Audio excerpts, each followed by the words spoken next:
Olá a todos, bem-vindo ao meu canal. Para quem ainda não me conhece, eu sou a Julia Galvez. Hoje eu gostaria de falar de algo que me parece óbvio, mas que pelos últimos alguns comentários que algumas pessoas deixam às vezes nos vídeos, pelo visto não é tão óbvio assim. Eu vejo muita gente mesmo, se mantendo em relações tóxicas, em relações nocivas, sobre o pretexto de que, talvez seja minha chama gêmea. De que quando a gente está num percurso de chama gêmea, a gente não tem livre-arbítrio, então a gente tem que se sacrificar e ficar com o outro, né? Aliás, muitas vezes as pessoas na confirmação falam: eu só vim fazer a confirmação porque eu quero soltar isso. Só que eu sei que se for chama gêmea eu não posso soltar. Eu falo: como assim não pode soltar? É pra soltar, né? Então tem muitas crenças em volta do vínculo de chama gêmea que tá sendo usado como desculpa por muita gente para ficar preso numa coisa que não é legal, numa relação que não é legal, num vínculo que não está bacana, tá? O que é importante entender? Depois, essa é a minha visão e é como meus guias me mostraram, tá? Não tem hierarquia nos vínculos, né? Não tem um vínculo que é mais especial que o outro. Não tem? Porque eu também vejo muito isso, né? Então não é minha chama gêmea? Então, aquela pessoa que era o grande amor, né? Eu acho que ela é minha chama gêmea. De repente, quando não é a chama gêmea, então eu vou encontrar uma chama gêmea, né? As pessoas estão muito mais em busca de viver pelo ego esse vínculo que as faz, segundo o ego delas, especial, mais do que viver uma grande história de amor. Tá muito mais preocupada no título, no que nos sentimentos, no aprendizado que aquilo vai trazer, tá? Um percurso de chama, pessoal, é longe de ser um conto da Disney, tá? É um percurso que não é um percurso de dor. Ele tem alguns momentos, sim, onde machuca, porque tem espelhamento. Mas se você tá aí há 3, 4 anos com uma dor intensa, você possivelmente tem 99% de chances de não estar num percurso de chama, tá? Um percurso de chama, as duas pessoas estão em evolução. As duas pessoas estão em crescimento. Se também você vê que do outro lado a pessoa continua agindo e agindo e agindo e agindo sempre da mesma maneira, nada muda, possivelmente não é um percurso de chama, tá? E se você usa a palavra sacrifício, eu estou me sacrificando porque eu acho que eu estou num percurso de chama, e eu preciso me sacrificar porque eu preciso me reunir, porque é a missão me reunir com essa pessoa, você não entendeu nada, nem de chama e nem da transição, tá? A gente está num processo, e isso é global, tá? Com a transição, num processo de autoconhecimento, de auto-amor, tá? E às vezes existem alguns vínculos, almas gêmeas, por exemplo, que podem vir sim encarnar para ser nosso algoz, né? Para ser aquela pessoa que vem através do sofrimento fazer com que você se escolha e saia daquilo e cresça enquanto alma, tá? Então, independente do vínculo, né? Se você é uma gêmea de uma pessoa, se você é chama gêmea de uma pessoa, se você tá num contrato kármico, de qualquer maneira, você sempre terá que se escolher antes do vínculo, que se escolher antes da outra pessoa. É um percurso de amor. E o amor começa por si.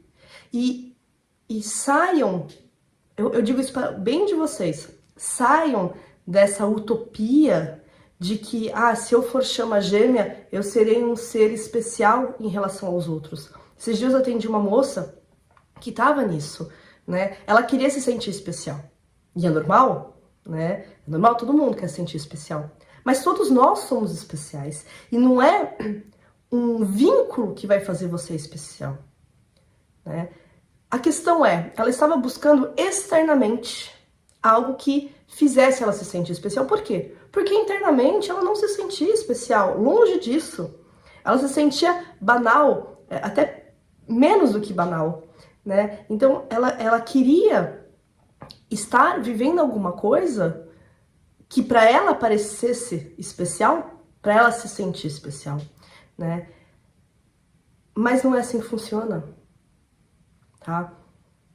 Todos nós somos especiais, todos nós somos seres divinos experimentando a matéria, né? A gente não tá se reconectando com o divino, se aproximando do divino, a gente tá se aproximando de nós somos divinos, né? Então, é importante colocar as coisas na ordem certa. Em primeiro você. Se você está no sofrimento, se você está mal, se aquela pessoa te maltrata, também é importante entender o que é espelhamento e o que é ser maltratado. No espelhamento, a outra pessoa não está fazendo nada para te machucar, mas os atos dela que dizem respeito a ela te tocam, porque você tem essa ferida. Tá? Não é aquela pessoa que está de propósito vindo te machucar. Isso é tóxico, tá? Mas às vezes a gente pode considerar que um vínculo, por mais belo que ele seja, para você tem uma certa toxicidade. Não é o outro, para você.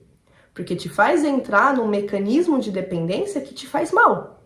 Então, às vezes, sim, é necessário, mesmo se não é o outro, se afastar, né? E entender e trabalhar. Não é simplesmente assim, o outro tá fazendo isso, é tóxico para mim, então a culpa é do outro, eu só me afasto. Não, porque você não vai ter, você vai ter perdido a oportunidade de se trabalhar em relação a isso, né? É entender o outro, ele tá agindo de acordo com como ele é, isso em mim me machuca. Isso em mim, a longo prazo, está ficando tóxico porque está fazendo eu reagir de uma certa maneira. Então, eu posso sim me distanciar, eu posso sim olhar para essa dependência que está em mim, né? Para poder trabalhar isso e curar isso. E daí depois, se lá na frente as duas pessoas voltam a se reencontrar, por que não? Né? Daí é uma escolha pessoal. Mas é importante saber discernir quando a pessoa está sendo tóxica, quando a pessoa ela está te machucando de propósito, ou quando simplesmente ela está te mostrando uma coisa que já tem dentro de você. E o porquê que é importante fazer ter esse olhar interno? Porque eu vejo muita gente, e isso inclusive nos percursos de chama, se vitimizando.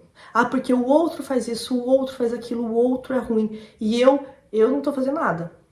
Em mim não, eu tô 100% curado. Então, isso eu digo pra vocês, tá? É uma perda de tempo, né? Em alguns momentos do processo, isso pode acontecer no começo do processo, né? Mas conforme a gente vai ganhando autoconhecimento, a gente tem que sair dessa posição, né? A gente tem que sair desse treino de Kaplan, né? A vítima, o salvador e o algoz. Não cabe mais. E para sair disso, você tem que se retirar. Não é pedir para o outro sair, né? Lembra que na energia de troca, a gente só pode ter controle no que a gente dá e o que a gente aceita receber. A gente não tem controle de mudar o que o outro está dando, ou falar para o outro dar mais, né? Então, a gente pode se alinhar sim no que o outro nos dá, se a gente considera que o que o outro está dando é pouco e que a gente está dando é muito. Então, a gente tem que parar de dar tanto, não ficar exigindo, porque a gente não tem como exigir que o outro dê mais, né? O outro lhe dá o que ele pode dar, o que ele quer dar.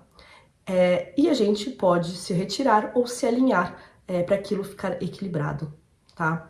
Mas, pessoal, pelo amor de Deus, dos santos, de tudo, se vocês estão num vínculo, se vocês estão numa relação que está de sofrimento, saiam disso, tá? E mesmo se for chama gêmea, a gente não tem como fugir dos nossos contratos. Não quer dizer, e isso eu já disse muitas vezes, mas eu vou repetir, não quer dizer que pra gente estar num contrato, a gente tem que estar grudado no gêmeo, tá? Ou que a gente tem que estar grudado na nossa alma gêmea.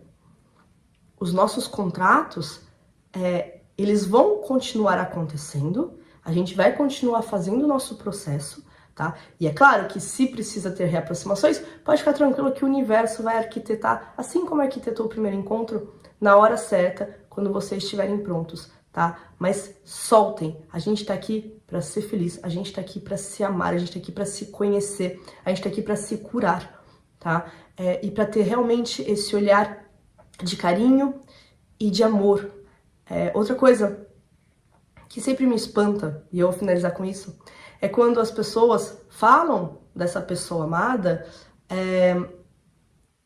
com palavras muito duras, com palavras que parece tudo menos amor, tá?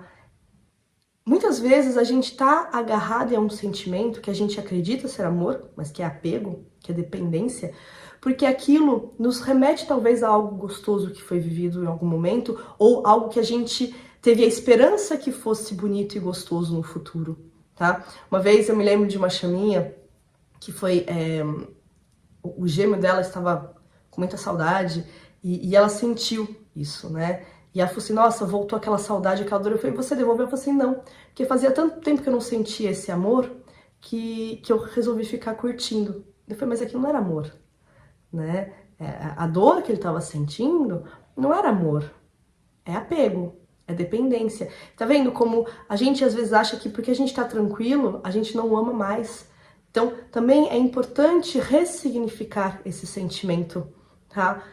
Apego, dor, ciúmes, não é amor. Isso são dependências, tá? O amor, ele é muito gostoso, o amor é muito leve, o amor simplesmente ele é. O amor simplesmente acontece, o amor simplesmente une.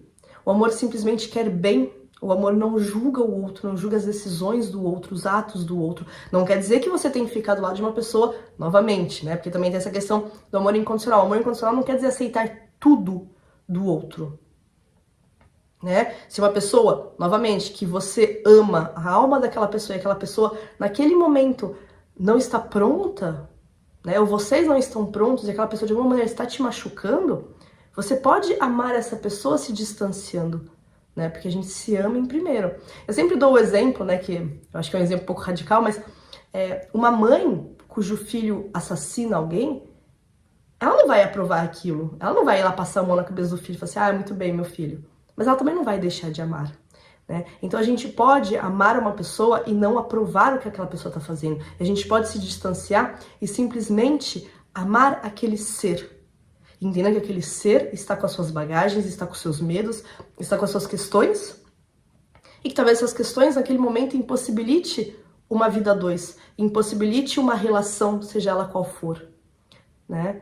Mas que a gente pode amar sim, porque a gente não escolhe amar ou não amar, né? Ainda mais quando tem uma reconexão entre duas almas. A gente ama, ponto, né? E é um sentimento tão lindo, então por que negar isso? Tá? Então, olhem para o outro com amor, perceba as raivas de vocês em relação a essa pessoa, aproveitem. A gente tem muita sorte de estar encarnado nesse momento de transição, muita sorte mesmo, tá?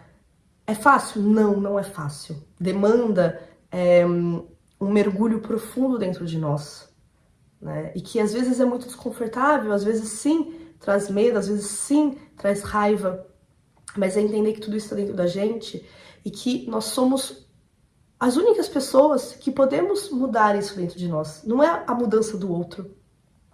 O outro ele pode mudar e aquilo vai continuar dentro da gente. E outra pessoa vai vir mostrar, tá? Então, aproveitem. É um real presente, independente do vínculo que vocês estão vivendo, né?